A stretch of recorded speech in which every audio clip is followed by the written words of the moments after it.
నిజంగా ఆయన ఇప్పుడు పాన్ ఇండియా డైరెక్టర్ అవ్వటానికి గొప్ప డైరెక్టర్ అవ్వటానికి కారణం అక్కడి నుంచే బీజం అనమాట.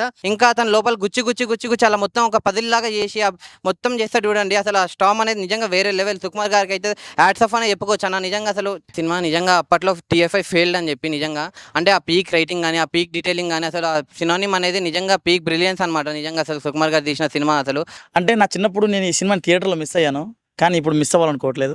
కాబట్టి ఈ సినిమా థియేటర్కి వచ్చి చూశాను, చాలా అంటే చాలా బాగా అనిపించింది. అంటే 10 ఏళ్ళ క్రితమే మనం ఇంత ఇంత డెవలప్ ఉన్నామా? 10 ఏళ్ళ క్రితమే మన మైండ్ ఎంత ఉందా? సుకుమార్ గారికి అయితే అసలు ఎంత ఇచ్చి ఎంత చెప్పినా ఏమి ఇచ్చిన తక్కువే.